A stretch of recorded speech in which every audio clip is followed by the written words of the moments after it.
And greetings. Happy Friday. Well, thank you for tuning in here today, live and on demand on Blaze TV radio and podcast. Steve Deace here with Todd Erzin, Aaron McIntyre, and Blaze TV contributor Jill Savage is here with us to join us for the Deace Group. We'll get to that here momentarily. After the Deace Group later today, it'll be Feedback Friday, your turn. As we respond to your responses to us. We are getting an incredible response to the Nefarious movie that is streaming right now.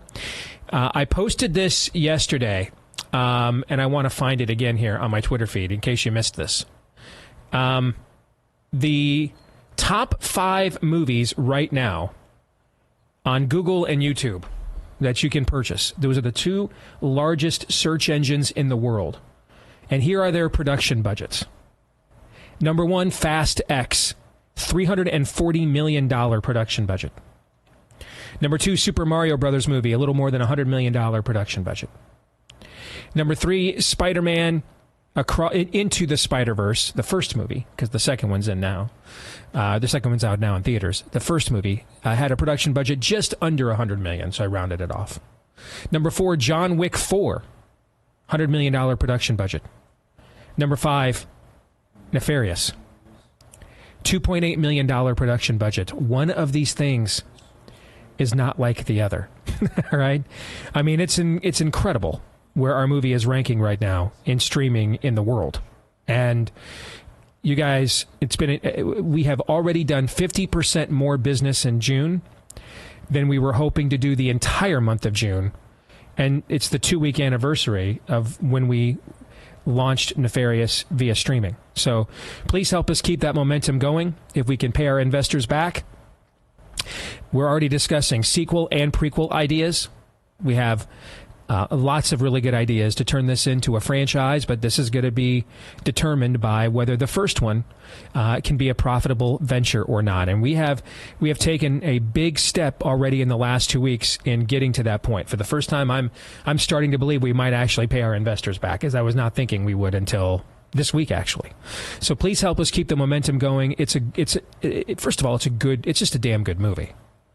And remember, when you stream it and you love it, I can't believe the amount of feedback I'm getting about Nefarious right now. It's even more than when it was theatrically released. Remember, wherever you stream it, to post your review of the film. And just thank you guys so much for all of the help and the turbo boost you've given our movie here so far in the month of June. Please help us keep the momentum going. You can stream it at Amazon Prime, Salem Now, the aforementioned Google/YouTube, Apple/iTunes, Vudu, Roku, just a few of the places where you can stream Nefarious now, and you won't regret it. As you can see in my Twitter feed with the huge amount of positive feedback that we're getting on the movie right now. And with that, it's time for the Deace Group.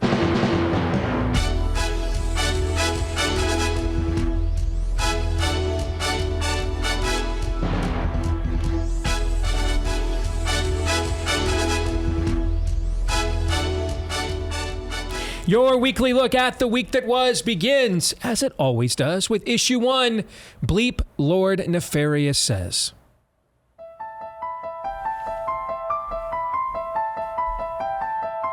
Mr. Secretary, does this mean that HHS is seriously threatening to withhold hospital grants from states like my own if they refuse to go along with surgeries or puberty blockers for kids? Congressman, we're going to protect the rights of any American to get the health care they're entitled to. And if someone tries to stop them from that, that's a violation of the law. So you would withhold hospital grants from states like mine that ban transgender sex reassignment surgeries for minors? I mean, that's what the report says, clearly. We will protect the rights of any individual to receive the health care they're entitled to, and we will take action against anyone who tries to discriminate. Gender-affirming care is medically necessary, safe, and effective for transgender and non-binary youth and adults. These are our kids. These are our neighbors. Not somebody else's kids. They're all our kids. It means hope. Pride means hope and change. And today we heard from the president, we heard from President Biden and Dr. Jill Biden on exactly that, the importance of hope and change for the LGBTQI+ community. Religious conservatives and racists, which more often than not go hand in hand, come into your tattoo shop. If you are either one of those things, or both, you're not gonna have a good time. Take your small-minded bull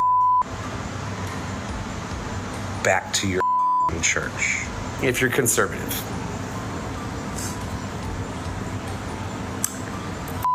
off. Go to somebody's house where you can spew your hatred in a safe environment, because we all know you snowflakes love your safe spaces.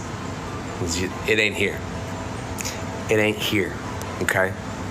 Get him to use the tattoo kit that he got off eBay and get MRSA. No, I'm serious. Get MRSA. And, subsequently get toxic and die. Yeah, I'm not a culture war guy. Well, we're going to end and we're going to help. We have plans to build a railroad from the Pacific all the way across the Indian Ocean. Yeah, but I don't think he's capable. I know he's capable. I see results. I've seen a master class of results the last few years. I've seen a master class of results the last few years. Indeed. If you are from the deep bowels of hell, you have seen a master class of results the last few years. Of that, I do not doubt. So let's get to it. Jill, ladies first, plus the guest always goes first, as you know by now. You know the routine. What was the most disgusting thing that you just saw? First of all, I want to just say hat tip to Joe Biden for building a train from the Pacific to the Indian Ocean. That will be one of the most major feats that we will ever see in human history. If he can accomplish a train route through an ocean that long, I mean, come on, Joe Biden, give him the props that he deserves. But for me, the worst thing in that video, it's really the juxtaposition of you must trans the kids, or we won't give you any hospital rights, any grants to your hospital. And the tattoo shop owner actually here in Tennessee, who says, if you're a conservative, you better not come in here. I hope that you get a bacterial infection and die. The fact that he can go out there and say that, he obviously doesn't know that you have to bake the cake bigot rules. I mean, does this only apply to one side? We know the answer to that question. But the fact that both of these things can happen simultaneously in this video, where you must trans the children or else, and you must not come in if you vote a different way than I do. We know we live in an upside down world. This just goes forth and proves it one more time. And again, Aaron making these videos just absolutely brilliant the way that he does. All we needed was Paul Ryan and one little sentence from him saying, yeah, I'm not a culture warrior guy. Love that. Absolutely brilliant. Thank you once again, Aaron, for everything that you do here. Could that fake tough guy had mentioned like any other bacterial infection other than MRSA? Just saying. Todd, your thoughts? Yeah, Jill, you laid it out perfectly, which is why it is for me, Paul Ryan. Listen, that tattoo shop guy, the tranny surgeon general, whatever he is now, I can't even remember. Dick Levine, but whatever his title is, they only can exist and do to us what they do because so many people out there are Paul Ryan. There's way more Paul Ryans. Correct. Way more. Correct. And I'm not a culture war guy. And all your excuses, because I got this and I got that. You guys didn't work here when I was told if I didn't vote for the Romney-Ryan ticket, I hated America. You guys didn't work here then. That didn't persuade me because I figured on stuff like this because I knew it. Yeah. And my hometown that I grew up in, Madison, Wisconsin, just yesterday, it's in Dane County, and the Dane County Board of Supervisors made that county the first trans sanctuary. My brother and my sister still live there, but and Paul Ryan is from just south. He's from Janesville, Wisconsin, which is about a half hour to 45 minutes south of Madison, Wisconsin. But he's not a culture war guy. There's nothing we can say, no paper we can write, nothing we can do if that's the invincible ignorance that you are just content with. In your view, Todd, who is the bigger threat to the Republic? The likes of Dick Levine affirmatively pushing their demonic agenda, or the likes of Paul Ryan passively permitting it by not actively opposing it. Of course, Paul Ryan. Look at everywhere you look. He's in the church. He's in the Republican Party. I'm honestly, I'm out of ideas. Paul Ryan is the reason why hope is really tough to hold on to not be moved after what you've seen in the last 5 years. Means you just like you drive by the millstone store and you're like, wow, cool, millstones. It's truly amazing. We're living in the Old Testament right now with Wi-Fi and boutique coffee shops. Tell me I'm wrong. Aaron. So since Paul Ryan has already been dealt with, and wonderfully so, I think it's the video the White House put out. These are our children. These are our neighbors. They belong to us. That is a direct attempt, and I'm not embellishing this. I believe this wholeheartedly. That is an attempt to normalize groomer linguistics. Hey, it sounds nice. Oh, they're all our children. We're all one big community. Set against the backdrop of the pride flag? No. It's just straight 200 proof evil. Let's get to the exit question. On a scale of 1 to 10, with the odds that Donald Trump will avoid being sentenced to prison by the D.C. grand jury in the next 12 months, and 10 being the odds Lindsey Graham will watch about 12 prison movies per month. Rank this week's level of total depravity. Jill? You took it easy on him this week, but 10. That's because they're going to take it hard on him there in the Pope, if you know what I'm saying. Todd? 10. Aaron? 10.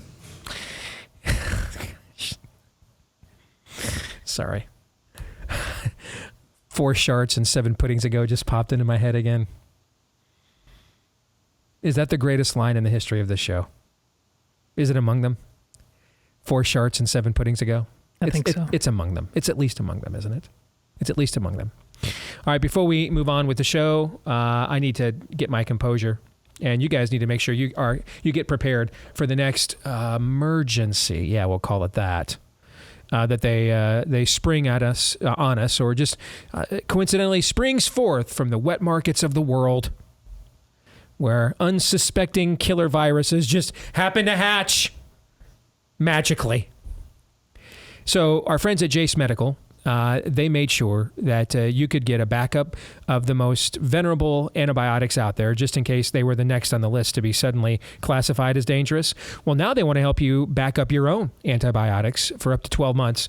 So you are medically prepared for the next Let's Go Brandon event. The next We Must Do Something, like completely end our way of life event. This could be anything, dealing with mental health, medication, antibiotics of any kind, whether you're dealing with high cholesterol, a wide variety. And that's what makes this backup plan, the 12-month backup plan, in case of emergency from Deace Medical, a must purchased for this event or this time of year that we are living in. And I was just looking at some data this morning. Chile, 92% vaccinated. Massive spikes that have been ongoing in the country since they rolled out the vaccine in excess deaths. Massive spikes. Folks, make sure you are prepared. Go to jacemedical.com, J-A-S-E. J-A-S-E for jacemedical.com. Use the code DACE at checkout for a discount at jacemedical.com. All right, let us get to issue 2, which is indictment number 2. Donald Trump faced indictment number 2 and subsequently arraignment number 2 in Miami, Florida this week. Trump faces allegations he mishandled classified documents and obstructed efforts to get said documents back. Trump discussed the matter during a speech in Bedminster, New Jersey earlier this week. If the communists get away with this, it won't stop with me. They will not hesitate to ramp up their persecution of Christians, pro-life activists, parents attending school board meetings, and even future Republican candidates, which they do. We must end it permanently, and we must end it immediately. Now that the seal, so important, is broken, the seal is broken by what they've done. They should never have done this. This was an unwritten rule. You just don't, unless it's really bad. But you just don't. But the seal is now broken. First question. So we've already been talking about this, Jill. We're going to go back to you for a different, maybe, or at least a fresh perspective on it. Earlier this week, I said both on this show and social media that those calling for unanimous rallying behind Trump in the primary. Well, actually, let me stop. Does anybody here want to argue that this is a legitimate criminal investigation of any kind? Anybody want to make the case that this is a worthwhile enterprise from by the Department of Justice to consider? No. Okay. All right. So therefore, then, we'll move on to my because I agree. Let's move on then to my question. Earlier this week, I said both on this show and social media that those who are calling for a unanimous rallying behind Trump in the primary are really asking us to gamble that independent voters who have made it very clear for 3 elections in a row they don't like Trump will now suddenly see him as a martyr. So, Jill, I want to know, what are your thoughts on that calculation? Do you think that's a prudent observation for me to make? Would you put it a different way? Would you be focused on something else in the aftermath of this?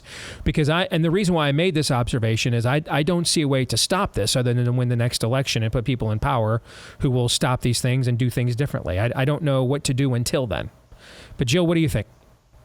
Yeah, I'm with you on winning is the absolute only objective that I care about, and I want to see that done. And when I look at Trump in particular, whether this goes through or not, whether he actually is, under house arrest or goes to prison in some way, shape, or form, is that going to ultimately change the hearts and minds of the American people, specifically the independents? No. People are so already ingrained in what they feel about Donald Trump. You either love him or you hate him, and there is absolutely no in between. And what we need to have happen is you need to win the states like Nevada and Arizona and Wisconsin. And is Trump going to be able to do that? When you look at them, and we all kind of agree here on the show, the 2020 election, Steve was the first one on BlazeTV to go through and say they're stealing it in front of our eyes. If they were able to do that with Trump as president in 2020, why would they not do this again to him in 2024 when he's already not the president and already under indictment and could be under house arrest or in prison? To me, the logic at the end of this doesn't add up to what you think is going to happen. If you're a loyal Trump supporter, explain the road to me to where independents are going to change their minds, because I absolutely cannot see a way that women in particular are going to say, oh, this Donald Trump, I've been wrong about him since 2015. Now, all of a sudden, because they're going after him, I'm going to change my mind. No, these are the same women who masked their 2-year-olds, who jabbed their 12-year-olds, who were going through and saying, oh, we can't have any of this stuff going on because COVID, scare tactics, everything else that the left and everybody was forcing upon them. They are not suddenly going to wake up because Donald Trump is put in jail. They are going to be the ones cheering for it. So let's discuss it from there, okay? I had not seen that video of Trump post-indictment. That's actually excellent messaging by Trump. That's, to me, I think that's probably the best possible messaging of this by Trump. And when he anoints himself as, what did he say at CPAC? I am your retribution. That is a potent and powerful talking point, and effective. Why? Because it's true to some degree. If you just simply watch the behavior of the other side, they will grant him that by the way they behave toward him. They affirm his case. And the challenge has been with Trump in the last couple of years is him deviating from that and making it about him rather than him making it about you, rather than him going to the White House and using the presidency as a platform to highlight the March for Life. And now Trump is saying, you guys are too pro-life, you're going to cost us elections. That's just an example of what I mean when I say there's the Trump that is a force of nature for good when he allows his popularity and persona and celebrity to be a vehicle for people like us. And then there's the Trump when the ego gets in the way, that with the little Ahab streak, and he gets, he frankly acts out of fear, like what he's saying about abortion, what he did in agreeing to lock the country down, handing Moderna, billions of dollars to bring a product to market for the first time and letting him experiment on us. So those are kind of the two, my own observation, those are kind of the two heads of Donald Trump as a public figure. The good one, the powerful one, well, they're both powerful, but the one righteously powerful is the one embodied in that video. So let's start with that then as a launch point for this next question. Aaron, I'll start with you. Do you think that kind of messaging, if sustainable, and we can all argue how much he can sustain something. That's it. We can bring it up every single time. Let's set that aside. If it's consistently sustainable, is that kind of messaging for the next 18 months, 17 months, capable of persuading enough independents to see Donald Trump as a martyr and vote for him when they didn't before? I don't believe so. But then again, we are so, as a people, we are so all over the place on any number of issues. We are, most of us are Paul Ryan. I'm not saying us on the show. I'm just saying generally as a population of Americans, most of us are like Paul Ryan. And if that's true, then that type of messaging, given the source, given the messenger, it's good messaging, but it doesn't matter because of the messenger. And Donald Trump. I wish it were the case because I agree with you. It's good messaging. It really is. But I don't think that by itself is going to persuade independents. I'm not really sure what will at this point, because this is now 3 elections in a row, 2018, 2020, and 2022, where independents have apparently become more and more disdained with the prospect of the GOP, especially where Trump and his fingerprints are concerned. So I'm not really sure what could persuade them to do otherwise. Now, Republicans did lose independents again in 2022, as Aaron pointed out. But we should note they did make up ground. They should have won independents in 2022. They didn't. But they went from losing them by 8 to 9 points in 2018 and 2020 to losing them, I think, by 3 points in 2022. So they did make up some substantial ground, but those 3 points, frankly, were the difference in the scant majorities that you have now and the red wave that many were forecasting. Okay? So same question to you, Todd. I think that's probably about the best possible messaging at this point that the Trump camp is capable of. If they could sustain that, with that, do you believe that would persuade enough independents to see him differently than they have before? No. Why? He's making an argument that a coup happened. He's right. I've been doing coup updates for a very, very long time. But Jill, once again, is correct. She said, "What? The people are the problem. They perpetuated a coup on themselves during COVID. They said, hit me harder. Mask me harder, vax me harder." That's not a people who is in any way capable of making the level of discernment. They don't care. They just don't care. Then what would it be? Do you have Donald Trump better have some dirt on Biden. I mean, it's got to be Epstein Island. He's got to say, we got to get to the bottom. If these videos really exist, you have got to bottom out Biden so hard, because Biden in these first, yes. So you think we need to repeat 2016? If he's the nominee, you're saying there needs to be a repeat of 2016 where both candidates, and right now they're only at 31% in the last poll approval I just saw, but this was the first presidential election since we've been keeping this stat, 2016 was, that both candidates were underwater in favorables. It never happened before. I mean, they were like way underwater. Like Trump was like minus 30 and Hillary's like minus 18. So, or something like crazy numbers. Those probably aren't exactly right. I'm probably exaggerating a smidge, but it's the first presidential election we ever had where both major party nominees were underwater and net favorable. You're saying it's going to require something that negative again, if in nothing else, to then suppress Biden's vote, is what you're saying. We can argue whether the polls are accurate. Right. You have more. And to restate the record, in 2016, they were not. In 2020, they were not. In 2022, they were very accurate, actually. And also your point, obviously, what matters is Iowa and New Hampshire before anything else. But when you put head-to-head Biden versus Trump, Biden, no matter how bad he gets on every front, he still wins. He has to bottom him out. What if he's the nominee? What if he's the nominee, he's a convicted felon, and Gavin Newsom or Michelle Obama is the Democratic nominee? I had that exact same thought earlier. I'm asking. We got 2 minutes here. Game theory that out for me, what you think right now. That's a floor wipe for the Democrats. Against him, you think? Yeah. Agreed. Jill, what do you think? Totally agree with that. When I look at the Donald Trump issue, it kind of reminds me of Vivek Ramaswamy. He was fully on the Trump train coming out of the gates. And I believe it was before indictment number 2. But he said, man, I liked candidate Trump in 2015 way better than I like this candidate running this time. There's major differences. So when I think of, is Trump going to be able to gain the independent votes?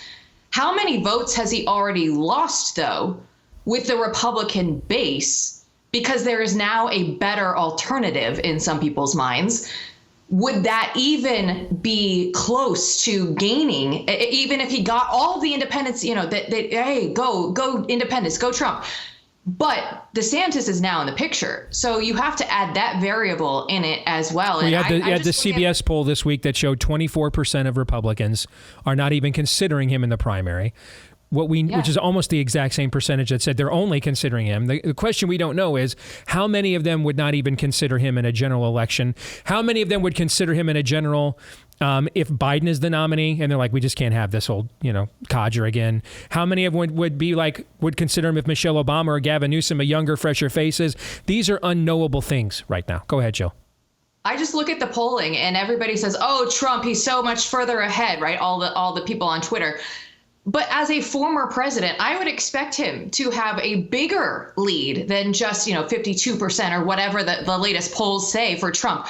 If I'm a former president who has the entire deep state going after me, and I think that I need to come in and wipe the floor, 52% isn't going to get it done, because the percentage that you are going to have to win on one side just for the primary is going to be large, but to overcome that in a general election is going to have to be so large that it can't be stolen from you, right? The 2016, I'm sure that they cheated again, but it wasn't large enough to get Hillary over right. Trump. I mean, I keep pointing this out. Look at how much they had to cheat in broad daylight to win by a combined 45,000 votes in Arizona, Georgia, and I can't remember the third, Wisconsin. Those were the 3 states decided by less than right around 45,000 votes. That if you switched them from Biden to Trump is the president. You saw. I mean, we had to see like the scene from Miracle on 34th Street where they're dropping off the letters at the courthouse. We had to see that in your home state overnight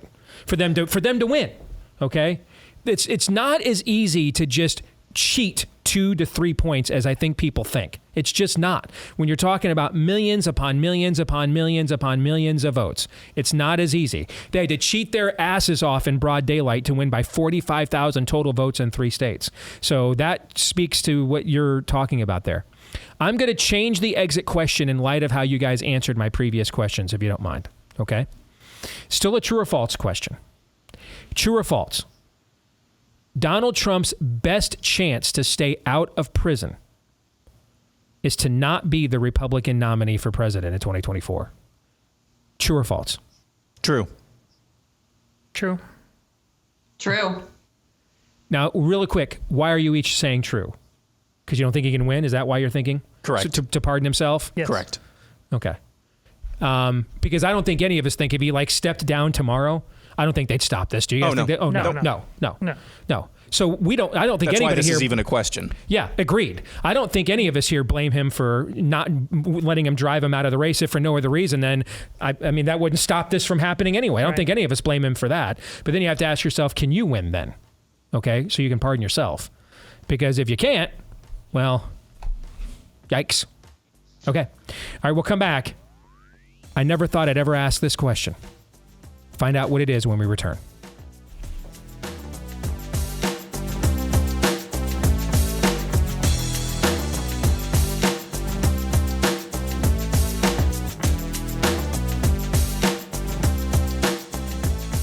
All right, back here on the Steve Deace Show, powered by our friends over at Patriot Mobile. I know we are all wishing for a parallel economy that would assure us we wouldn't have to give any of our money to people who hate us. Unfortunately, that's just not feasible at the moment. But luckily, there are places where we can still do business strategically. And one of them, thankfully, is with a product that we all need to use nowadays, a mobile phone. And you can make the switch today to our friends over at Patriot Mobile. And they've got outstanding customer service as America's only really American mobile phone company left. One of the great things they offer you as a perk, if you're a member, anytime you need to make a switch on any of the 3 major networks, if you move to another place where one network is stronger than the other, another part in your own town where that's the case, they can help you make that switch for free anytime you want. Just one of the outstanding ways they take care of you at Patriot Mobile, on top of the fact they don't take the money you give them and then use it against you. They don't. Instead, they support the same causes that you do. You can use my name, Steve, as the offer code for a free activation today. If you're a veteran or first responder, let them know when you go to make the switch. They'll have extra ways to say thank you to you for your service. Just go to patriotmobile.com/Steve. Again, that's patriotmobile.com/Steve, or call them at 878-PATRIOT. Again, that is 878-PATRIOT. Here is a question I never thought I would ask. But given events of the last few weeks, I think it's actually on the table. Issue 3. Is Fox News over? I actually had an intro prepared for this, talking about ratings and things like this. But I think this thread from Matt Walsh that he published last night is even more devastating than the ratings. Now, this is a long thread, so I'm just going to read until you tell me to stop, Steve. No, I want the audience to see this. Go ahead. Matt says, we've obtained internal documents from Fox News employees. Fox Corp is celebrating Pride by encouraging employees to read about glory holes, supporting a group that gives sterilizing hormones to homeless youth, and deployed woke AI to monitor everyone. The documents we're about to show you were produced by Fox Corp, which is the parent company of Fox News. These materials are presented to Fox News employees when they log into their employee portal. Let's start at the top. Under the heading Support One Another, Fox encourages employees to donate to the Trevor Project, Ali Forney Center, and LALGBT Center. The Trevor Project, which Fox says is devoted to helping LGBTQ young people, hosts a sexually explicit chat room that connects children as young as 13 years old with LGBT adults. The Ali Forney Center, which Fox praises for rescuing homeless LGBT youth, appears to admit on Twitter and its website that it injects these homeless youth with cross-sex hormones, which are known to cause sterilization. The Los Angeles LGBT Center, which Fox calls Unstoppable, has posted a video of a mother surprising her trans daughter with the child's first dose of hormones. YouTube removed the footage for terms of service violations, but a screenshot is still on Twitter. Let's stroll down a little bit more on the Fox employee portal. Employees are also encouraged to expand their perspective by reading books by trans activists, including a memoir titled Fairest, about a precocious boy who would come up or grow up to become a woman. The book contains information that's obviously important for Fox employees as they go about their duties at work. For example, an early scene explains what a glory hole is. The Fox-endorsed book also details the author's graphic description of having a C word for penis in his mouth. Another book that Fox leadership encourages its employees to read, Red, White, and Royal Blue, is about a fictional gay relationship between the Prince of Wales and the president's son. It contains this dialogue calling America a genocidal empire. Should I go on? The book, which Fox suggests will expand your perspective, also quickly devolves into gay erotica. Fox leadership doesn't just pick out books for adult employees. They're also suggesting Pride rainbow-filled kids' books with a character who comes out as a unicorn, presumably symbolizing coming out as gay or transgender. Fox further recommends that employees listen to podcasts like Query and watch various TED Talks about LGBT life. In one of those talks, a woman explains that undergoing a medically unnecessary double mastectomy is a sign of strength. Elsewhere on the Fox employee portal, workers are encouraged to attend a Ben & Jerry's powered Pride event at the New York headquarters of Fox News. Not all Fox employees are happy with this propaganda. That might be why last year Fox experimented with a solution to monitor employees' commitment to diversity, equity, and inclusion. It's an artificial intelligence platform called Escalera, which tracks employees' commitment to the cult of DEI. Fox leadership told employees to sign up for Escalera so that the AI could help them engage in activities that would deepen their understanding of identity and explore more nuanced D&I concepts. Escalera says it pulls in data from various sources, including the email and payroll systems. It generates a peer comfort index and a diversity index based in part on how often employees practice micro-affirmations. Unreal. One of Escalera's key functions is to influence decisions involving personnel. The AI can even calculate an attrition cost that different divisions could suffer if they fail to promote DEI. All of the woke indoctrination Fox pushes on its employees seems to have succeeded. Some Fox News employees are openly hostile to their audience. Here's the Instagram page of one employee with pronouns in the bio who is highly influential over Fox News' actual content. The employee frequently posts about his work at Fox News, like this Biden victory image he was, quote, so happy we got to use. This Fox News employee also regularly lashes out at Fox News' audience. In a recent post, for example, he attacked conservatives' concerns over a drag queen event targeting children, writing, when are you hicks going to be honest about who the real problem is? The Fox News employee also came out in support of the Sisters of Perpetual Indulgence, a group that openly mocks the Catholic faith. Quote, Catholics wonder why we have an order of nuns to push back on this ridiculous garbage, he said. Do executives and owners at Fox just not know what's happening in their company? Are they trying to comply with some onerous New York state law? Do they not care? Do they actually support this nonsense? Or maybe Fox leadership isn't concerned with how the audience feels because they're not really beholden to those viewers at all. Like YouTube, some of Fox's largest shareholders are enormous institutional investors, particularly BlackRock and Vanguard. These massive funds consolidate the wealth of millions of Americans and then use their combined voting power to pursue a radical agenda most of those Americans oppose. They're Fox's real customers. They're getting exactly what they want. Again, that's a Twitter thread from the Daily Wire's Matt Walsh. That was incredible. This is on top of, it looks like Fox News is going to finish this week as not the #1 cable news network for the first time in who knows how long. It has its lowest ratings ever in the history of the network within the key 25 to 54-year-old demo. I don't know if you guys watched Tucker's tweet video number 4 last night. I thought it was actually the most savage one he has done yet. And he savaged Fox News within it as well.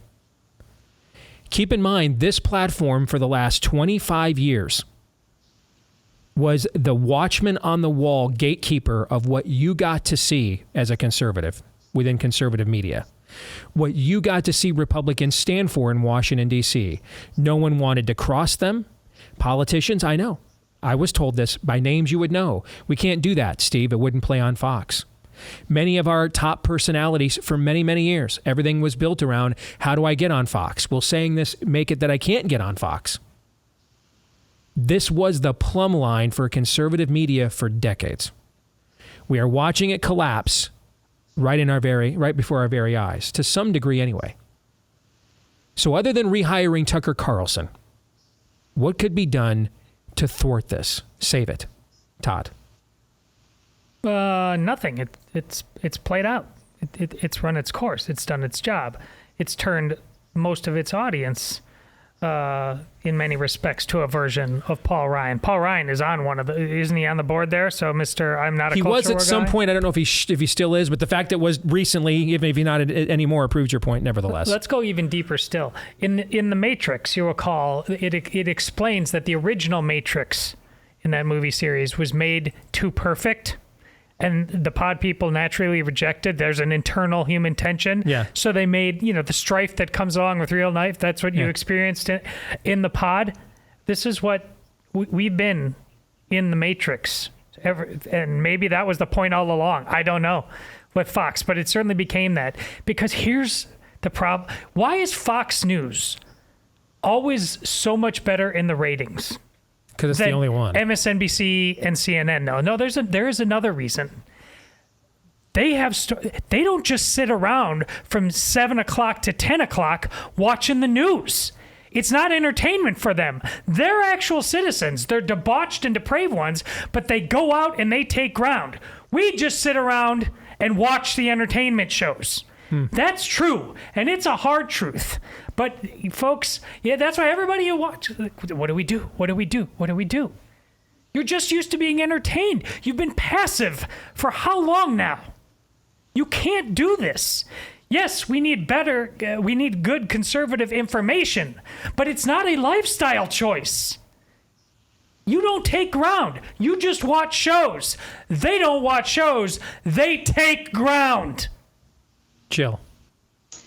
I was going to use the Matrix analogy. Todd already used it, so we'll let that one go. But don't forget when we talk about Fox News, Dana Perino last year? Yeah, it was last year during Pride Month. Yeah. And she had the glowing segment on the trans child and his transition and the family and everybody just embracing it and how wonderful it was. So Fox News has been telling you who they were. Now that Tucker Carlson is gone, there is no reason to turn back.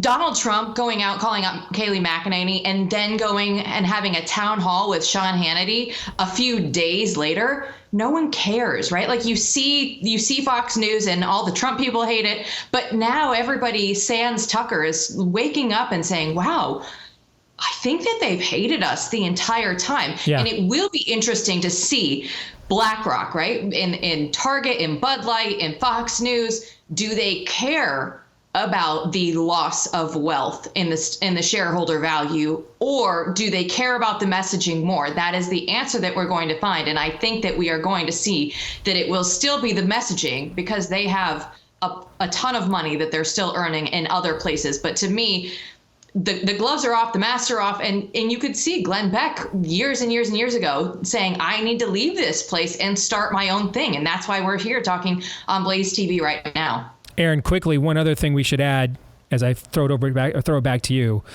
I mean, Fox went wall-to-wall coverage with the Trump indictment and Trump's press conference and everything else more than any other cable network did. It didn't even save its rating. That did not even save its ratings this week. If we are now at the point with Fox, Aaron, that even going ahead and catering to Trump's base with the content and the programming they want at a crucial time for Donald Trump, if that cannot save them in the ratings, I don't know what they do at this point. Yeah, Fox News doesn't need saving. It needs an exorcism, and Beelzebub cannot cast out Beelzebub. So it's screwed. Poor Lachlan Murdoch. I mean, sorry, man. Them's the breaks sometimes when you go woke, but that's really all I have to say about this. It is screwed at this moment. I think what we're seeing here is Tucker Carlson really was Fox News. And Fox News is admitting that now because they are trying to keep him silent. Mm-hmm. They're trying to keep him silent. One guy's Twitter account threatens an entire network. Through 2025. Yeah. That's an interesting timing. Why would they want to keep him silent through this time period? Seems pretty arbitrary. Yeah, weird. Okay. Exit question. If Fox News over, will it at some point resume its perch as the alpha of the conservative media space food chain? Or will it remain a viable and influential entity, albeit not nearly as powerfully so as it used to be? What is the ultimate fate here, Aaron? CNN. It's just another CNN. Wow. Correct. Todd? Correct. Jill? Yeah, it's absolutely over. And to Aaron's point, Lachlan is, I believe, actually getting what he wants in a less conservative Fox News. And this is what it looks like.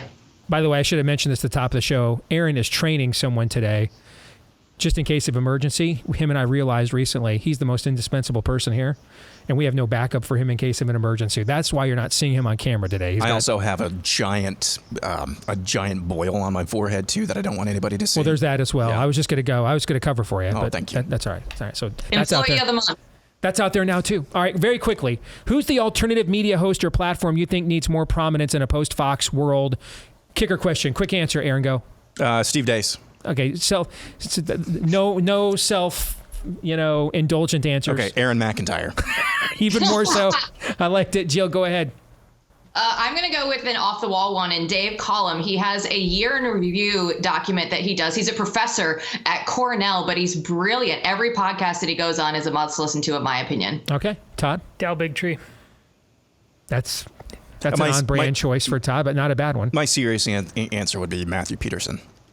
I've always dug his stuff. Well, my understanding is he's about to get a bigger platform here. Oh, yeah. I'm just not sure I can say anything. Can I say anything about that? I don't know. So I'm not sure, so I won't. Okay. All right, let's get to predictions. Aaron, go.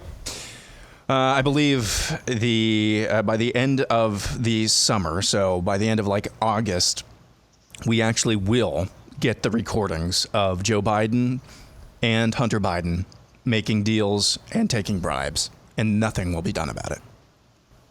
Interesting. Okay. Todd? Within the next 5 years, July 4th will be canceled as a federal holiday in many blue states. Oh, I could totally see that. Going back to your prediction, Aaron, I mean, you want to talk about the most demonic outcome. Yeah. Later this summer, they indict Donald Trump in D.C. over the January 6th stuff. And then we still get the tapes of bribery and blackmail with the Bidens anyway. And then nothing happens on top of it. I mean, that would be the most demonic outcome of them all, for sure.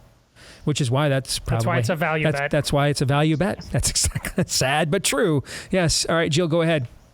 Way too early Iowa football prediction because I tried to get it last year and it didn't work out. Brian Ferentz, he needs 25 points per game and 7 wins for him to go ahead and keep his job. The Hawkeyes averaged 17.5 points per game last season.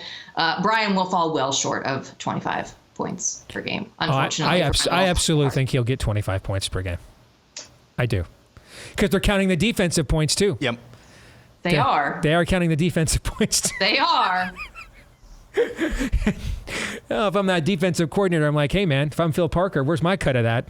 All right. My prediction is the new and final Indiana Jones film will sadly, and I say this with no glee, trust me, will sadly be the biggest flop at the box office this year in terms of budget and its return. It'll be the biggest flop of the year at the box office. I hate saying that. But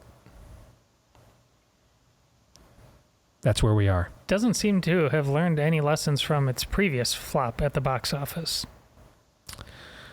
No, and it decided that. I just saw another cut of the trailer. Went and saw The Flash last night, which I really enjoyed.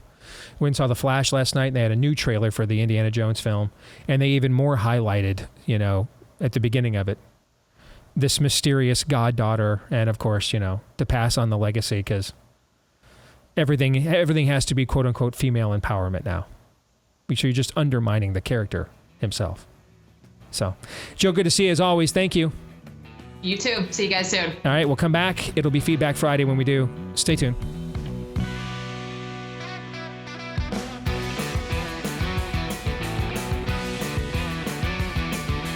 All right, back here with Hour 2, live and on demand, right here on Blaze TV, radio, and podcast. Steve Deace here with Aaron McIntyre, Todd Erzin, and all of you, though hopefully not all at once, can let us know what you think about what we think by emailing the show, steve@stevedeace.com, DEACE. Like us on Facebook, MeWeGab. Follow me at Steve Deace Show on Getter, Twitter, Instagram, and TikTok, as well as at Real Steve Deace over on Truth Social. And again, that's DEACE. If you are a podcast listener, thank you. Please, if you have yet to do this, hit subscribe, or if you're on iTunes, follow, and then give us a 5-star review. If you like us, of course. If you don't, then maybe just keep that to yourself. We are really sensitive about criticism around here. A couple of things I want to mention.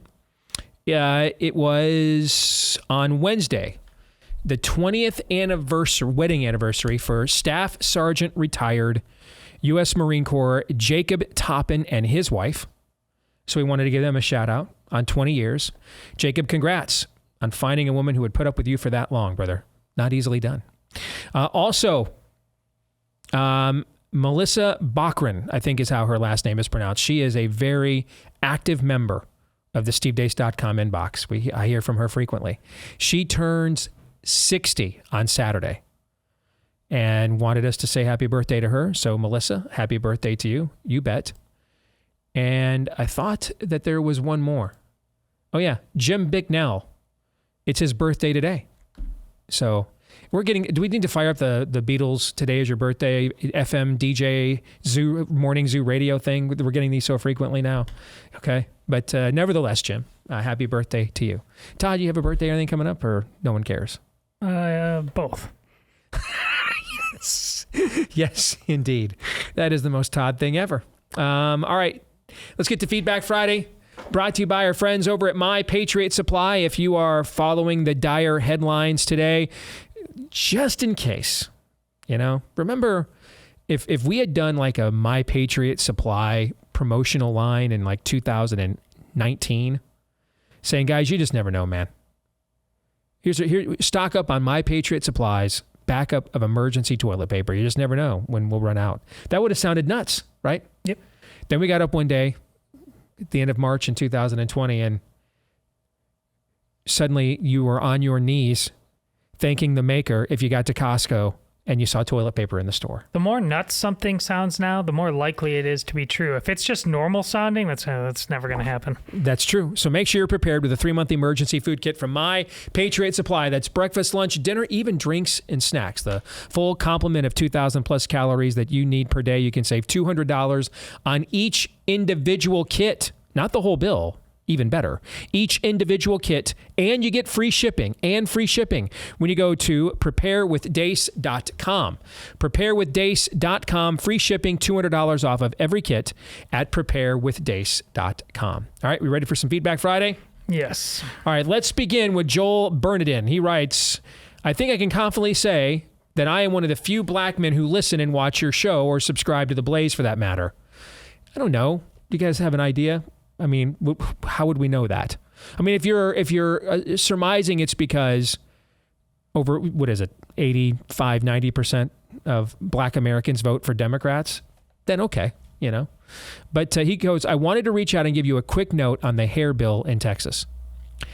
I know this may sound weird, but being discriminated against due to hairstyles is a real thing. Someone I mentor went through this when he first started working in corporate America. He had well-kept dreadlocks, and his manager basically told him to cut it since it will be looked down upon. Another friend, a female, had a similar issue because she had an afro. It wasn't big or outrageous, but definitely a fro. By the way, both of these instances, though, happened in New York, of all places. Wanted to share those instances with you to give you a different perspective. Maybe you guys have never heard about it. I told you guys on the show the other day, I'd never heard of this. Never heard about it. Whether or not it's a bill that needs to be passed now or if this is a major issue in Texas at this exact moment can be debated. But you seem like someone who wants to hear the truth and different perspectives, so I figured I'd shoot you the email. Either way, keep doing your thing, my man. Well, I do like that. That's why we shared your note, Joel, so thank you. So this apparently has happened, albeit it appears to be, at least in Joel's sphere of influence, more of an issue in deep blue, allegedly post-racial New York. Okay, so I don't believe in discriminating against anything unless what you're doing is immoral. If what you're doing is immoral, I'm all for discriminating against it. If we're talking about who you are as a being, provided it's not a promotion of immorality, then I don't believe in discriminating against. If what you claim to do or what you claim to be is immoral, then I'm all for discriminating against you. Yes. But your hairstyle, more than likely, would not be immoral. So I don't know that anything changes, though, from what I said the other day. I mean, Texas is under an invasion. An invasion. And this is what the legislature acts upon. The Speaker of the Texas House is a friggin' drunk, which may explain why this is the priority. I don't know. But, there's a few other problems in Texas. They couldn't get school choice passed, at least so far this session, from what I remember. There has to be more priorities than dealing with hair discrimination. Although, as a man that is losing his, I will say, I could see myself getting much more sensitive about hair discrimination in the future, or the lack thereof. Thank you for your note, Joel. Can I say something? Of course. We just so watered down that term, discrimination, and this once again puts me in the awkward position of having to defend Aaron and the Iowa Hawkeyes. But we went through this. Aaron, wasn't it right after COVID? Was it 2020? Right during. Yeah, it was right during COVID.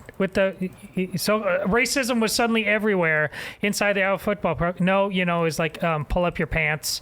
Maybe stop wearing hoodies. Now, should this go for the white guys too? Should they, if you have a hair standard for the black guys, absolutely no long hair for the white guys. But like having a standard at all was really the problem there.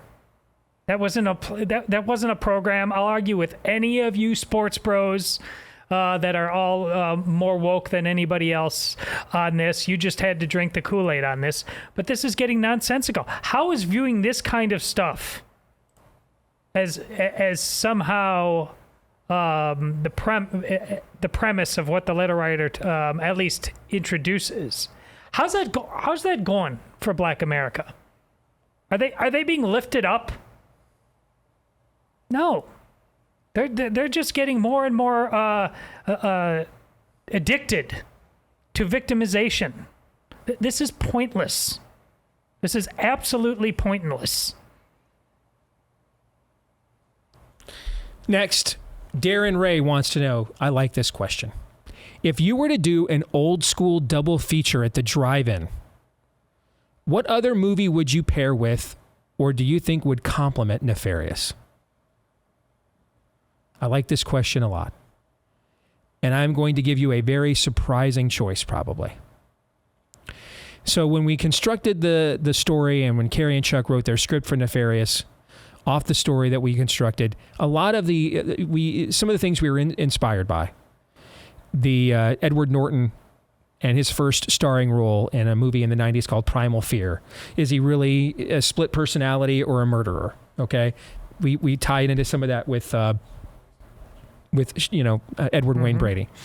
One of the ideas that we had was the part of Silence of the Lambs. Do you guys even remember that Buffalo Bill was a tranny killer? Mm-hmm. Like you know it when I say it, but what everybody remembers about Silence of the Lambs is the exchanges between Clarice and Hannibal Lecter. Right. So why not just why not just do a movie like that? Like, do you like Captain Crunch with crunch berries, or wouldn't you rather just have crunch berries?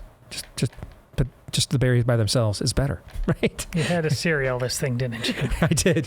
And so the parts that everyone remembers about Silence of the Lambs the most is the interaction between Clarice and Hannibal. So let's just do a movie with just those interactions. And not to mention, it wouldn't be that expensive to make.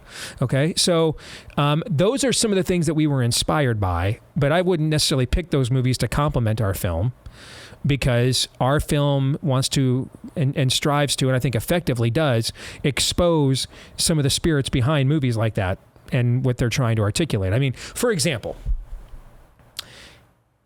I can't tell you how many times I am hearing now that we're even getting more exposure for Nefarious via streaming. Thank you. I cannot tell you how many times I'm hearing now. If there was any decency in Hollywood at all, Sean Patrick Flannery would be at least nominated for an Oscar for that performance. But since it's exposing Satan, we all know he won't be. I mean, I've heard this a million times, right? Mm-hmm. Well, one of the laws of philosophy, for one statement to be true, the inverse must also be true. Otherwise, you have a fallacy, right? And so if we're agreeing that it's true, that Sean couldn't possibly be given the professional acknowledgement he deserves because the movie exposes Satan and his works for real, then the inverse must also be true then, which is that Hollywood is either controlled by, or a portion of it is promoting actively, Satan and his works, right? I mean, if they weren't, like, would you care if someone actively promoted that the Iowa Hawkeye football program sucked? Would that bother you at all? You don't care about the Iowa football program, do you? You don't give a rip. Right. You don't care. You don't care if the quarterback sucks. You're not a Hawkeye fan. Correct. Right? So Aaron might care. Might not want to talk about it, might want to be like, there's got to be other things we can do, other things we can talk about. Can we just ignore that? Now, it sucks to talk about. You see what I'm saying? Mm-hmm. Because you're getting in the way of his agenda as a fan of that particular team. So if it's true that Sean Patrick Flannery could not possibly be recognized in Hollywood for his performance because his performance reveals Satan in his works, then aren't we, on the other hand, at least implying that Hollywood is either promoting in favor of or sensitive to that which would expose Satan and his works? Yes. Yeah. By the way, I asked Sean last week. Guy's been in Hollywood for over 30 years. He's got a lot of friends. I asked him last week, how many of your Hollywood friends have said anything to you about the movie, even like quietly, like I couldn't possibly promote your movie, man, because of what it's about, but I saw a great performance, stuff like that, right? You know what his answer was? Nobody. Said it has blown his mind. Nobody has. He even said his own agent hasn't said a word to him about the movie. Nothing. Total blackout. Total bleeping blackout. None of his Hollywood friends, not even his own agent, will even say stuff off the record like, oh man, I watched your performance. I can't tweet about that movie, here in Hollywood, but dude, that performance was dope. Nothing like that. Complete just freeze out. Jordan, Isaiah Thomas, and the Dream Team Olympics level of freeze out here. Like, it's like he didn't make this movie. It didn't happen. What does that tell you? So, then what movie would I choose as the complement to this movie? It's an obscure movie from the early 2000s named Joshua. That's the movie I would choose. Why? Because I think similar to our movie, with a very modest budget, it tells a powerful spiritual tale. And I think after sitting through our movie for an hour and 40 minutes, you're going to need some Jesus, okay? And Joshua brings that to you. And I wouldn't put Tony Goldwyn's performance as Jesus on par necessarily with the level of performance that Sean has as Nefarious, but it is a very good and powerful performance nevertheless. So I think after Nefarious is done, you've had enough darkness. You don't need to have any of the movies, Seven, Primal Fear, Silence of the Lambs, The Omen that inspired us with Nefarious. You've had enough of that. Plus, those things are all fake. We brought you the real evil. Why would we want to pair you with fake evil after showing you the real thing, right? So after we show you real evil, you know what we want to show you now? Real good. And so that's why I would pick Joshua. Thoughts on that? I've only seen that movie once. I think upon your recommendation a long time ago. I could see it. I think I might go in a different direction. It popped into my head, but in terms of the good evil level of tension with real stakes, but a totally different genre to get you. I might go like Book of Eli or something like that. I could see that too. Similar in tone with the grittiness and everything else. Yes. But there is a surprising revelation of light at the very end of that movie. Yeah. Not to mention it's got Denzel. Yeah. There's that too. Yeah. All right. Misty writes, my husband and I watched Nefarious last night. Wow. Set aside the quality of production and amazing performances because Flannery should get every single award out there. But the content is literally soul saving. The world needs this. The world needs people like you guys that are willing to step up and put this out there. This movie hit on so many culturally accepted topics. Well done. Bringing to light the slow, methodical process that evil has to draw souls to it was brilliant. If more people could just really understand what's happening to this world. Thank you guys for following Christ's direction. And I feel a movie needs to be made about the making of Nefarious. Unbelievable what you all went through. Thanks again for all that you do. Thank you, Misty. Appreciate it. And I have gotten thousands of emails. And a lot of them are like Misty's. I mean, we could do weeks of shows, just me responding to notes on Nefarious. And I've tried to respond to some if I can personally. The volume has been overwhelming. I want you guys again to know I appreciate every single one. I'm saving them all for my own records and for our production team's records. I've sent several of your notes off to our production team, particularly notes like this that are spiritually encouraging about the impact the movie has had. We'll have maybe one or two others here in the Feedback Friday. Just thank you guys very much, man. I appreciate it. And it's that kind of feedback. I don't even remember what MRSA felt like when we get that kind of feedback. It's like in the rearview mirror, man. That's the payoff right there for us. So thank you.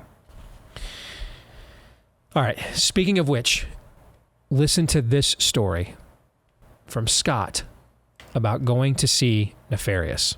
All right. My wife and I went to see Nefarious on opening weekend. My wife wasn't super excited. She knows how much I love you and your devotion to your principles and faith, so that's why I wanted to go, and that's why she went anyway. When we sat down, the theater was about half full. A few minutes before the trailers began, a biracial couple came and sat down next to my wife. They were a bit loud and obnoxious, but that's okay. After a couple of minutes, the woman asked my wife what the movie was about. About that. What's this movie about? She said this was their first date, and they just picked a movie randomly. Hello. Yes, indeed, Carl Lewis. But they had no idea what the movie was about. She said this was their first... Oh, I've read that part. My wife pointed to me and said, ask my husband. He loves the guy who produced it, but I have no idea either. I responded with, how about you tell me what you think it's about when it's over? Well, they continued to talk and giggle throughout the first 5 minutes of the movie, but shortly after they were silent. Shortly after that, they were silent and fixated on the screen. No more talking, no more holding hands. They were just stone-faced. When the movie ended, my wife and I remained seated for a few minutes, as did everyone else in the theater. I can't speak for anyone else, but I needed a moment to absorb what I had just witnessed. When we stood up and walked past the couple, I noticed they were quiet and not speaking. I thought maybe the movie was too much for a first date, and perhaps this may be their last date. I asked them what they thought of it. They hesitated, and the man said, I am speechless, but thank you so much. I stopped by the restroom on the way out and noticed that my phone had slipped out of my pocket. I ran back to the cinema to grab it. They were still sitting there. No one was left in the cinema but them. Again, they both said, thank you so much. And then they said, hey, did you say this was based on a book and who is the author? I thought that was pretty cool. Two strangers on a date pick a random movie that happens to be nefarious, and it clearly had an impact. Thank you, guys. You've opened my eyes over the years, and I can't thank you enough. That is from Scott. All right, guys, give me some feedback on that note. Oh, and bonus, was there a second date? All right, thoughts? I wish he had gotten their phone number and passed it on to us. It'd be fascinating to literally call them up cold and say, tell me now that, yeah, I mean, how long ago did he say this happened? Now that you've ruminated on this for a while? Because, yeah, this is, it keeps working on you. It won't just keep, you won't forget this after you just get up out of the movie theater. It keeps working you. Aaron, what do you think? It's tremendous. Just an amazing testimony. You just don't know. These are things that, like so many other little stories that you've told about the making of Nefarious, the small and big doors that have opened. These are the types of things you just can't contrive. You just can't plan on. Mm-hmm. These are completely and totally dependent on God opening up these doors. Who knows how many stories there are like this? If there's one that just happened to be, a listener to the show and wrote this note, there's got to be at least, 100 more or something like that of people who didn't really know what they were getting into, but, it forced an answer from them nonetheless. Amen. Jim writes, would love your advice on how to answer this question. I recently said to someone that the reason the spirit of the age wants to groom kids is that they need to pass down their ideology since they won't have kids. Somebody tried to play gotcha with me and asked, well, why is it okay for the kids to learn about heterosexual relationships and not gay ones? Had a few thoughts, but was wondering how you guys would reply to that. Number one, are we drawing a moral equivalency between heterosexual relationships and homosexual relationships? Yeah. If we are, do not pass go. Do not collect $200. Cease and move on. That conversation is over at that point in time. I mean, if you're drawing a moral, if the person you're discussing this with believes this is morally equivalent, before we even get into the smut factor, if the idea that this is moral equivalency, then you're just probably not going to convince that person further on down the line. Christians believe this stuff all the time. Like the Constitution is really we're boxed in. It's totally morally neutral. Right. It was never that way from the beginning. Our rights come from God. It's all right there. So stop falling for this argument. A moral equivalency is not the same as admitting the reality that we have a large, well, not really large, but an enlarging and enlarging all the more in the younger generations, population of people who identify as homosexual that we're going to have to figure out how to live with given that reality. That's not the same as drawing a moral of equivalency. Being willing to tolerate the reality of the world in which we live. like early Christians had to. They couldn't topple Nero. They couldn't do anything about Nero. They couldn't do anything about Domitian. Okay, they couldn't do anything about that. So they had to learn to tolerate it. Had to learn to live out their faith regardless of those realities. Right? That's not the same as drawing a moral equivalency. Because Nero and Domitian said, well, then worship me. While you're tolerating me, worship me. And that's where they said, well, now you're asking me to draw a moral equivalency between you and Christ. And Jesus is Lord and you are not. So my answer is no. Okay? So let's make sure we understand that being willing to tolerate the reality of a situation that you are not individually or even collectively empowered to change in its current iteration is not the same as granting it the status of moral legitimacy, let alone equivalence. Fair? Yeah. Okay. Not the same. So if the person asking you this this is their point. They're starting from a position of moral equivalence. Challenge that right away. Maybe they don't understand that. And then if they don't, then the conversation can move on. If they do, that conversation is over. You got no chance to win that. It's over. Because for every Dave Rubin that exists, or Andrew Sullivan, you're outnumbered 3,000 to 1 who won't have the level of intelligence and nuance to contemplate beyond their own desires. And so you're just wasting your time at that point. Now, as to the other question, there is a degree or a smut factor here. Are we seeing loads of books in libraries that are depicting women giving men blowjobs that we're giving to 7th graders, and we're okay with it? Conservative media at the Blaze, we're like, hey, we're ignoring those books, actually show them to the kids to prep them for married life. Is that going on? Not to my knowledge. We only see this smut happening one way in the schools. And if in your area, if it's going the other way, stop it every bit as much, regardless of the gender or orifices we're talking about.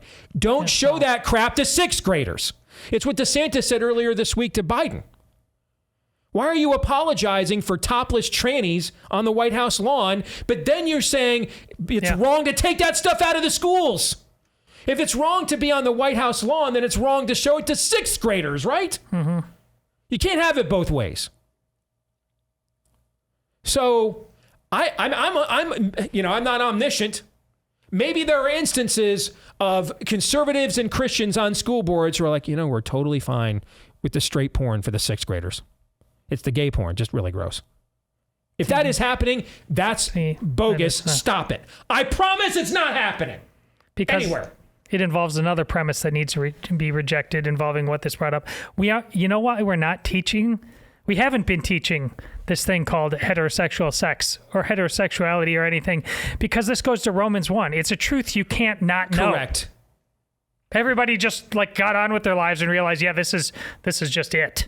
This is true, which is why the time we're living in is so damn demonic, because it is. We had red light districts that have played around with this. It is now normative. Now it is never in a time in all of human history do you have a time that rivals right now what we are trying to attempt to undo what we were taught in Romans 1 comprehensively. The only reason you show sexually explicit material to children is you're grooming them. Whether you're some creeper predator grooming young girls, or whether you are some pederast pedophile grooming pubescent boys. It's the same thing. It's morally abhorrent, and all groomers should be convicted, should be put in prison without possibility of parole, and anybody who sexually assaults a child should be executed. So we don't have to worry about possibility of parole, and we no longer have to worry about you. But to Todd's point, it's interesting that it would be totally fine in our culture to say we really should not be allowing male teachers to expose young girls to that kind of content. We'd be totally fine saying it. Even in our current state, wouldn't be much of a fight about that. But then say that an adult male teacher can't expose pubescent boys to it, suddenly now it has a political agenda behind it, which is why I go back to the first thing I said to you, Jim. If they're drawing a moral equivalency between those relationships, you have no chance to win the argument from there, because they're going to fall into the very fallacy that I just articulated a second ago. This is that these relationships are some kind of sort of protected class. They're not. They're immoral. You may be forced to tolerate things that are immoral in certain eras, that you are not uniquely or collectively empowered to do anything about, given what is prevalent of the era. You may have to. We live east of Eden here, but that's not the same as affirming it or giving equivalency morally. Not the same. Anything else to this one? No. Okay. Mike Dubois writes, or is it Du Bois, Mike? I'm sorry, which one it is. I remember during the Kavanaugh confirmations that you said you had never had an expectation that you would vote straight ticket Republican again, but you did so in reaction to what they were doing to Kavanaugh because of how vicious and unfair and immoral it was that they had to be defeated. Would this also apply to the Trump situation? I've been 50-50 for some time between him and DeSantis. They're both fine by me. However, the people doing this to Trump must be made to fail. They must not succeed, because if they win, they'll do it again and again to others. That's a great argument. I have no argument against it. I don't. I will tell you it would be like number 2 or number 3 on my priority list right now, because number 1 is a reckoning for what was done the last few years under COVID. And that... We're talking about if they get away with what they did to Trump, that could end our way of life. They came that close to ending it via COVID, and he was party to that to some degree. Now, this is the Steve Deace Show, so my priorities tend to dominate what we discuss. If I tuned into the Mike Du Bois podcast and that was your argument, I wouldn't be offended by it at all. I'd keep listening. I'd be interested. I don't have a problem with this argument. I'm not. Have you seen me arguing against anybody who has made any kinds of these arguments? And you won't. It's a powerful, potent argument. It's the one I just said in the first hour the president ought to be making, like he made in Aaron's intro when we discussed it on the Deace Group. But for me, where we're at right now and what I lived through for the last few years, COVID brought us closer than any event since Pearl Harbor to the end of our entire way of life. And that is why it is my priority. But if this is yours, you'll get no moral argument out of me. I think you made a sound moral case. I think what's fascinating is that you can agree with every ounce of what he said and still go in the opposite direction because of what we've learned no lessons from COVID, from Kavanaugh. The red wave didn't happen. We're just like, it won't get me anywhere. But I agree with you. It just won't get me anywhere. A lot of the same people doing this to Trump tried to do this to us in COVID. They went unpunished. So they're just going to keep going. Yes. At some point, they must be punished. Whether Trump is your fulcrum or COVID, they must be punished or it will continue.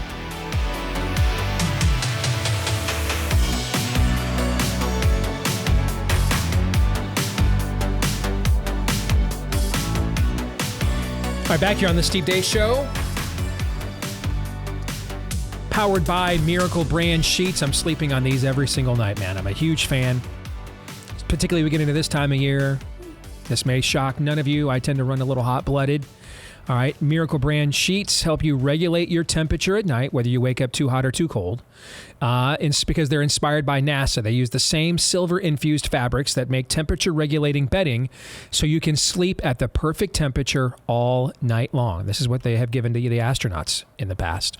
Also, it's made with a self-cleaning, eco-friendly bacteria or antibacterial, so that the sheets, pillowcases, comforters prevent about 99% of bacteria infections and 3 times less laundry to boot. Self-cleaning properties, self-cooling properties, luxurious comfort and quality.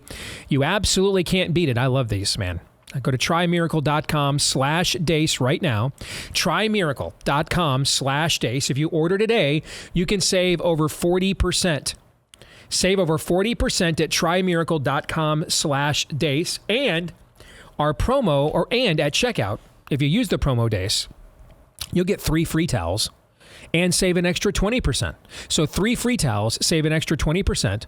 On top of the over 40% that you save at trymiracle.com/Deace using the promo code Deace. Trymiracle.com/Deace using the promo code Deace. I want to go back to Mike Du Bois's note for just a moment, if I could, because we got to it right at the end of the segment. I want to make sure we give it the time I think it deserves. We don't have to agree on everything all the time. I just want us to be honest with each other. That's all. Families don't agree on everything all the time. They just don't gaslight each other and lie to each other. They don't pee on each other and say that it's raining. And I earnestly, and I hope you guys realize this, I strive to be as consistent as I can. But the key operative phrase there is as I can. I'm a human being. I'm not infallible. And when I read Mike's note, I was like, Mike exposed a potential inconsistency in my own logic that I had not entertained or considered. That's why I wanted to make sure we read it on the show. So I appreciate that, Mike. Thank you very much. And I know all the arguments, and I hear these from some DeSantis people and even DeSantis people that I like. Well, he should have just complied with the subpoena. True. No, he makes things harder on himself. Well, that's almost as true as gravity. Okay? But as you pointed out when we discussed this a few days ago, Todd, the issue isn't his fallacies. I thought Tucker said this well the other day when he talked about it. And again, if we're going to be fair, and I try to be objective as I can with my own biases, if the way Kim Reynolds introduced Ron DeSantis in Iowa a couple of weeks ago was as close to an endorsement without saying the words as you could get, I thought Tucker's commentary the other day was as close to an endorsement of Trump without saying the words as we were probably going to get. Fair? Mm-hmm.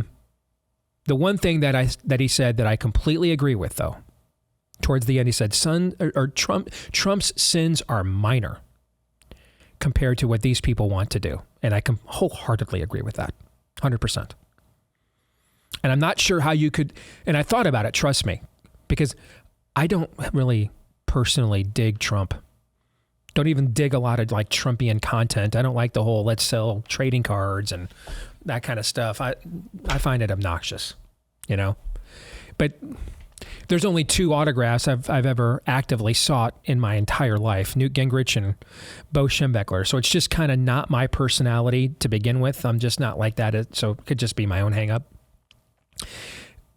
And yet, I can't think of a way how you would possibly see this differently unless you just don't like him so much that you're blinded, or you're so in need of a particular outcome that doesn't involve him that you're blinded. Well, if that's you, then frankly, to me, you're not any better than the Trump grift corps that annoys the hell out of me all the time. And any problem, the only possible, your wife let you vote for Trump. You got a speeding ticket, vote for Trump. I mean, I can't stand that crap. The fearless leader stuff, man, I can't stand. Lack of critical thinking, I can't stand.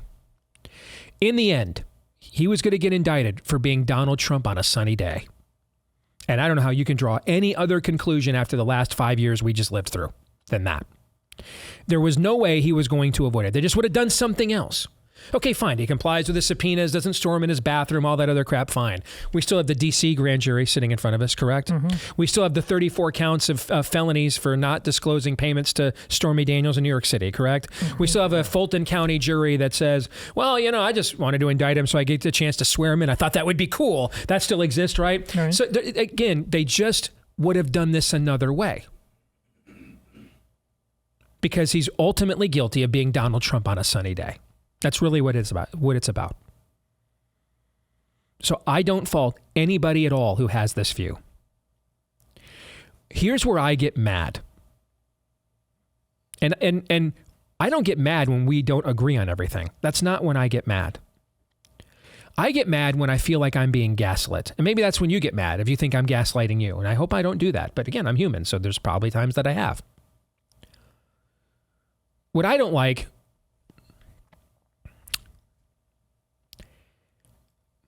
I won't say his name.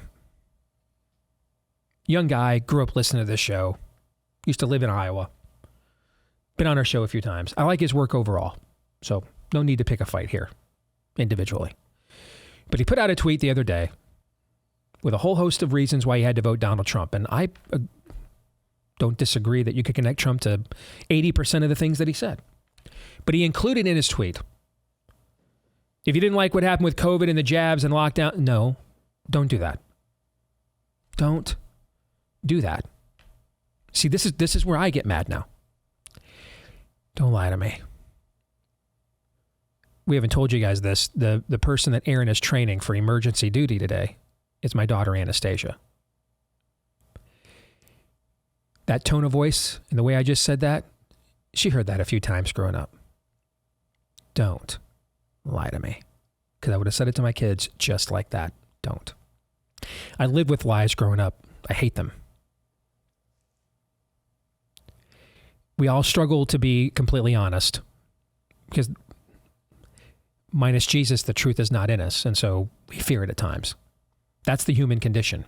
But lying when you don't have to is craven and insulting. Don't insult me. Don't do that. Don't try to make me forget what we all just lived through for the last 3 years. Don't do that. And we'll get along just fine. No matter which of these two guys you want to vote for in this primary. We'll get along just fine if you just don't do that.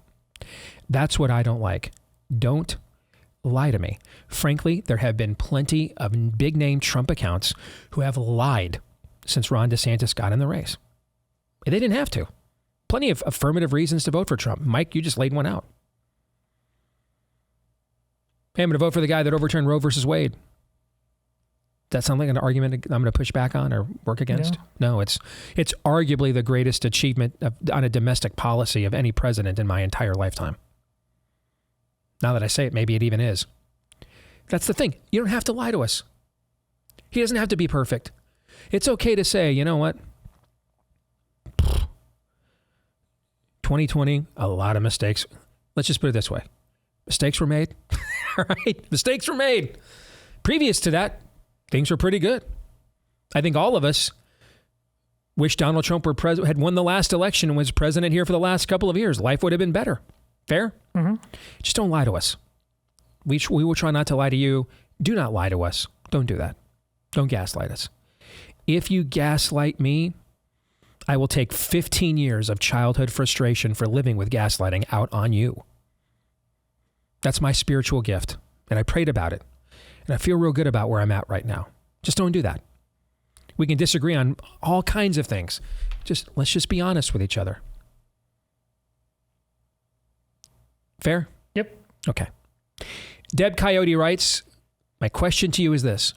What is the best way for me to return to Christianity with my whole heart? I was baptized and raised in the Catholic Church, attended Lutheran churches, Assembly of God, and a Quaker church. Whew. As Dick Enberg used to say, you touched them all. I converted to Judaism for 3 years when I was married to a Jewish husband, and then I returned to Christianity after that. All of our churches in northern Colorado folded during the COVID lockdowns, and I don't trust any local churches or pastors. How do I worship and explore Christianity in this current climate of cowardly churches? I want to embrace it again, but I'm looking for a roadmap of how we are to live during this time in the spirit of the age. And should I get baptized again? Thank you. Well, the latter question, I think, is a very personal one that you need to have. That's between you and the Holy Spirit, if and when you believe that question is paramount in your conscience. So I'll set that one aside. The first one, what I found fascinating, Deb, is what you're really saying. And I want every pastor in my audience to please hear what I'm about to say. And I'm going to say it, man, out of love. And I'm going to try to say it lovingly, okay? If you're a pastor that is preaching the full counsel of God and on the narrow road, I want you to be encouraged, because you may be thinking, man, I'm bringing it. Is it making a difference, man? I'm bringing it. I'm not hiding anything. I'm bringing it, but is it making a difference? What I'm about to say, I hope encourages you to stay and finish your race. If you're a pastor in our audience and you're not yet on that road, maybe you think my congregation's not ready for this, or you're afraid of what will happen to your congregation or you if you go there. I hope that what I'm about to say encourages you to get on that road.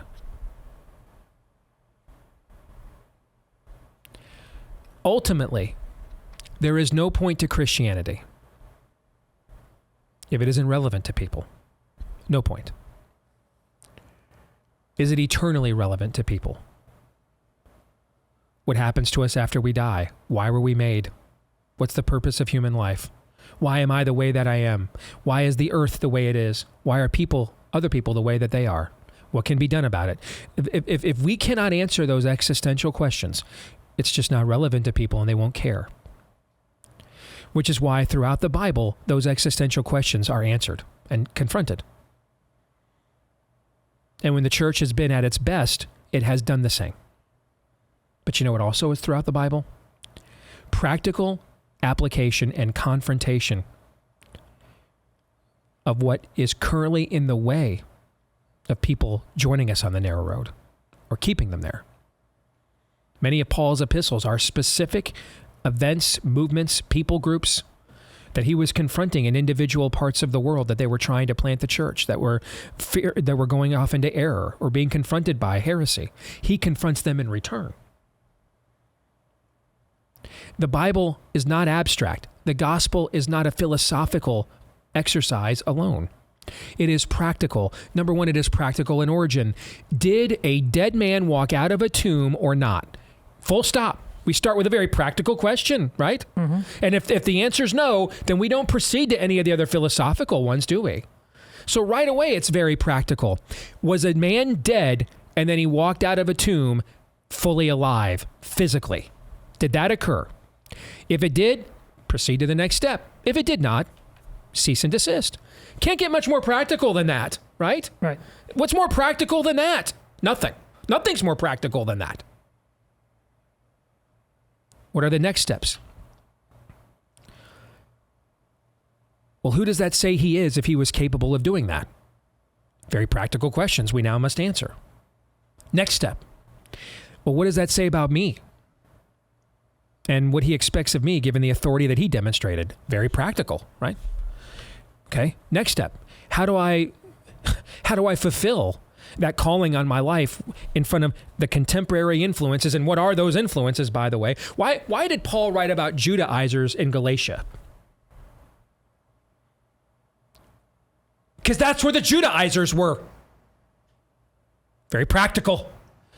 Because the Judaizers were bedeviling the church in Galatia. That's why he wrote about Judaizers to Galatia and not to the Colossians.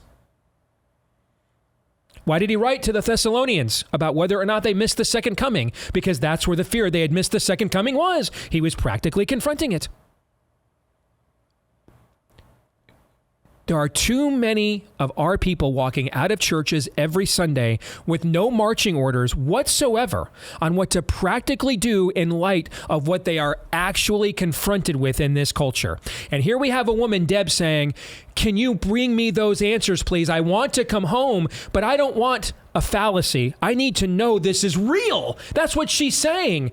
Is this real? Do you have real answers? No? Then maybe it's not real. And I don't need to join another group, but thank you. So if you're one of those pastors and you are keeping it real and you're making it real, stay real. Maybe right now you don't have the crowd you were hoping for. But trust me, you're going to generate the crowd that was called. For many are called, but few are chosen. And if you're a pastor and you're not yet on that road for whatever reason, man, I get it. I face your challenges all the time. I've got to broadcast my own narrow worldview to a wide audience. And even within this audience, Catholics, Protestants, non-religious, non-Messianic Jews, LDS, even within an audience that largely agrees on the issues of the day, a lot of theological diversity. I understand the difficulty of navigating it. But that's what I'm called to do. And you know what, brother, that's what you're called to do too, even more directly than I am. That's the job. That's the job. So to quote the great prophet Bill Belichick, do your job. There are many Debs lost with these kinds of questions. Being relevant doesn't mean you have a slam and praise team. Not that I like slam and praise teams. I'm kind of a big fan of it myself. But that's not what it means. Is this real? Will it be real in my life? Will it provide real answers for me and the challenges in my life? Is it real?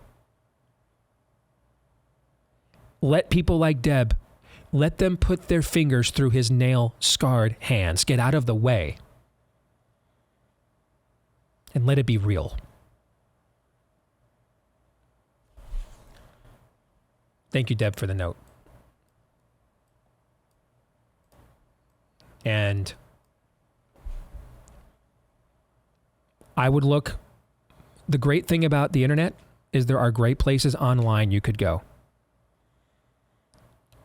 where you could find men in pulpits that do make it real. Jack Hibbs, John MacArthur, a couple people like that. I'm sure Todd could recommend a Catholic priest that keeps it real or two with a powerful podcast platform. At least you could start there. Hopefully we kept it real for you all week long. Hopefully you get a chance to relax this weekend. We will see you again on Monday. Until then, John 3:17.